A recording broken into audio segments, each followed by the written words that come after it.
Primer enega od pisem, ki smo ga prijeli na logoutu, pismo očeta, ki pravi, da sta z ženo izgubila nadzor nad svojim 11-letnikom, več kot 14 ur dnevno preživi v fantazijskem svetu iger in počutita se popolnoma brez moči. Zasvojeno s spletom res ni igra. Potrebno je otrokom pomagati pri zaključevanju prijetnih aktivnosti in postaviti okvirje varne in uravnotežene rabe zaslonov. Zasvojenosti z videoigrami so prisotni pri približno 10% slovenskih mladostnikov starih 11, 13, 15 in 17 let. Znaki problematične uporabe družbenih omrežij pa so prisotni pri približno 8% slovenskih mladostnikov. Ta zadeva tako ni prisotna le povsod po svetu, pač pa je postala tudi del našega vsakdanjika.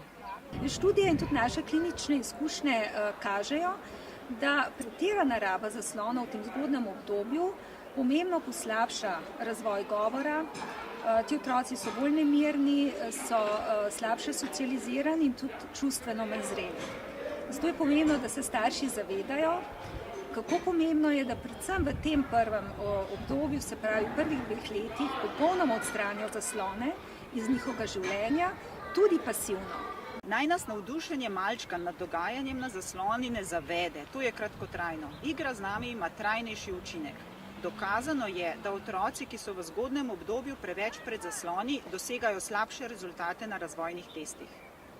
Pri svojem delu v razvojni ambulanti in v otroški posvetovalnici opažam, da je vedno več malčkov že pred 2. letom starosti nahranjenih in mnogokrat tudi preoblečenih pred zasloni. Pomagajmo jim raje razvijati igro, ne dušimo jo z zasloni. Otroke in mladostnike spodbujamo k zmerni, odgovorni, uravnoteženi in varni uporabi zaslonov od njihovega prvega stika z napravami dalje. Pri tem pomembno vlogo igrajo redni in odprti pogovori glede aktivnosti na zaslonskih napravah, pa tudi pozitivne spodbude in pa lasten zgled.